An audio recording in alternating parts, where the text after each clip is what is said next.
I'm Miranda and welcome to Books 101. Today I'm discussing The Shadow Year by Hannah Richell. First, let me start off by saying this is a fantastic book. I'm not usually one for adult fiction. This book actually makes me want to pick up more adult fiction books. Due to the blurb, I originally thought this book was about, murder, and this mysterious person that seems to appear at the cottage, it's the same person, but it's actually a different person and it's not a pedo. I said in my August book haul before I read the book that I thought it was a pedo.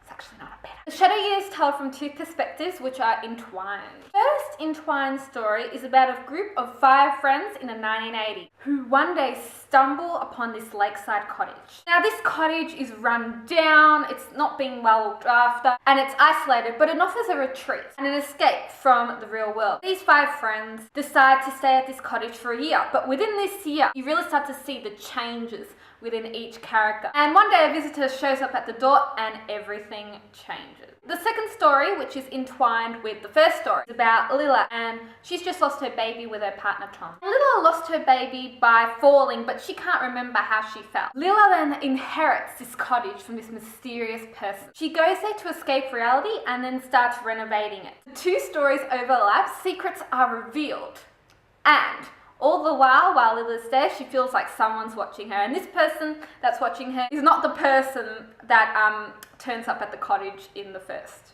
entwined story. The story is fantastic. Hannah Richell's writing style really gets you immersed in the characters and the storyline, and you actually feel like you're there with these characters. I recommend it to older readers. Some of the language is very mature. But yeah, give it a go if you like that kind of adult fiction. So that's down for the non-spoiler section. Continue watching to be spoiled. If you don't want to be spoiled, click out. Straight away, we are introduced to the character of Lila, and Lila changes so much in this book. At the start, we see her so sad and depressed, and then as she's at the cottage, she really starts to blossom and come out as a character. And when we're introduced to Lila, she's at the park and she wants to steal a baby. I mean, why the hell would you steal a baby? You can really tell already she's depressed about something. And then we're introduced to Tom, and you can see that their marriage is in the threads and they're not connected, at all. They're really distant, which is really awkward. She then receives an envelope which inside holds a key, and she's thinking, what the hell? A key? Are you serious? The story then goes to July 1980. We're introduced to Kat and her friends. They're eating, they're drinking, they're having a good time. And this is actually one of the rare moments in this book where all these characters are together and having a great time. And Kat is like Simon for 3 years. Already now I can see, okay, something's gonna happen at this cottage between these 2 characters. When I find the cottage, Simon's actually the one to say, why don't we give it a year? That we all live here. My thoughts on Kat in this book, I just don't like her, how she's always after Simon. What's so good about Simon? I don't get it. I hate Simon. When I first read it, I thought, he's not that bad, but then as the book goes on and he thinks he rules the cottage, it's almost like they're in a sect. The way he takes advantage of Kat and her sister Freya later on is just ridiculous. We then find out that Lila actually lost her baby, and that's the reason why she's so depressed. When she's at the cottage, she sees that someone has lived here before. There's all these remains and everything. And then I'm thinking, okay, now I see how these 2 stories are entwined. This is starting to get good now. As I was reading it, I thought, okay, I think I know what's going to happen at the end of this book. Simon and Kat are going to have a baby, and they're going to give it up somehow, and then the key comes back somehow. That's already what I'm starting to think here. Characters starting to get to know each other in the 1980s. They're all assigned these little jobs in the cottage just to keep it running. Now I start to hate Simon. He takes advantage of Kat and sleeps with her. Now I'm starting to think, okay, this is starting to get to Simon's head a little. Lila then decides that she's going to renovate this cottage, and then it jumps back to the 1980s. And we meet Freya, Kat's sister. Simon starts singling Freya out, and Kat begins to get jealous. I'm thinking, Kat, don't get jealous. It's Simon. Simon's like, there. Well, why would you get jealous over Simon? Back to Lila at the cottage. She sees that wood has been put there near the fireplace.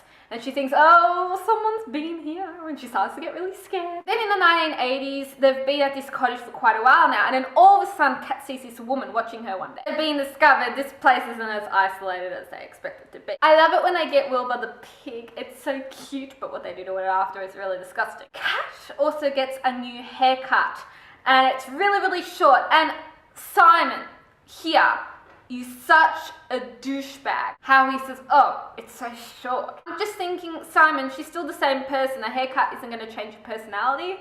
Like, hello. That night they have the magic mushrooms, and things gonna be crazy when they have the magic mushroom. Simon and Freya get a bit naughty. Kat thinks, she thinks she sees them, doing that thing, but she's not 100% sure. So you can imagine Kat, she's starting to get really jealous, because Simon has done like 2 sisters in the one night. Again goes back to Lilla, and it flashes back to her referring to her father as Simon. So slowly these 2 stories are really starting to come together. She meets William at the shop, and he gives her a lift.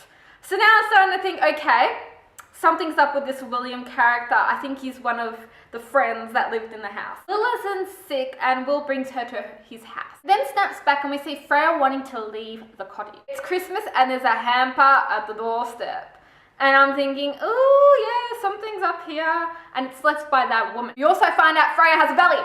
And that means that she's pregnant. So you're thinking, okay, Simon, you got naughty with her. This is what's going to happen. Ben then gets really sick. And Simon doesn't want to spend money on medicine. How ridiculous is that? He's like, oh, nature will heal everything.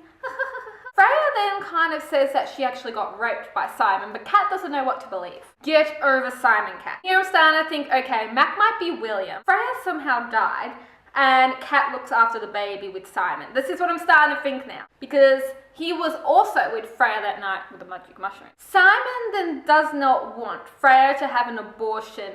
Simon, it's not your choice, it's Freya's choice. Let her do what she wants. And here's Simon again. I want everything to be so natural. And here we really start to see deeper into Simon's character. William then helps Lilla with the jobs around the house. And slowly, Lilla's memory about what happened, she, lost this baby, is slowly coming back. Tom and her's relationship is still not good. Simon then buys a rifle with the money. And I'm thinking, Simon, you're buying a rifle, but you can't spend that money on food or something for this upcoming baby. Him and Kat get in this kind of squabble, and then he nearly shoots Kat. This is definitely going to his head. Freya then starts getting really depressed, and we snap back to Lilla, and William teaches her how to swim. And Lilla thinks, oh shit, I might be pregnant. Kat then follows her sister to the farmhouse. And this is actually Mac's farmhouse, and that's actually Evelyn. A really sad moment in this book is when they shoot Wilbur, because Simon wants Wilbur's thing. I think, why shoot Wilbur?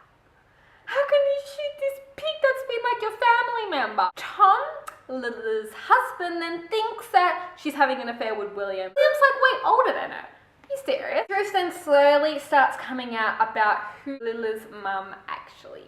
Chapter 21 is actually a really juicy chapter, because Freya, before she gives birth to Lilla, comes out and really cracks it at all of them. And I love when that happens. I think, you go, girl. When Freya gives birth, Mac actually helps the baby to breathe. And I think, wow, Mac's actually such a nice guy. I actually doubted him at the beginning. I thought, oh, he might be another Simon, but here I really see he's honest, and he's just so nice and caring. And when we find out that this is actually Mac's property, I start to think, oh shit, these characters were like living in an illusion, that this was their cottage and no one else knew about it, when actually they did. So they're all kind of living a lie. Ben and Carla were the first to leave, and we didn't really get to know Ben and Carla a lot. And Simon thinks, oh, they're not respecting me. Oh gosh, shut up, Simon. Freya drowns in the lake. We find out that Mac actually wanted to leave with her and the baby. Mac then gives Kat the necklace, but that necklace gets left behind. Simon and Kat go to Simon's with Lilla, but Kat actually changes her name to Freya, because they don't want anyone to know that Freya actually is dead. This lake is very symbolic. Then we see Tom and Lilla putting Millie's ashes in the lake. And I think that is a beautiful moment because you think, yes, there was death in this lake. Again, there was this new life. Mac's actually not her dad. Her dad was actually Simon. So, but I love how Mac's like, I would be proud to call you my daughter. I thought that was such a nice moment and it kind of made me teary. Truth then comes out and it's kind of awkward when Kat and Mac, you know, see each other again after 30 years. Oh, wouldn't that be awkward? At the end, they're at the lake, you know, Mac and Lila are having that conversation, you know, Tom's fishing, and Kat doesn't want to interrupt them.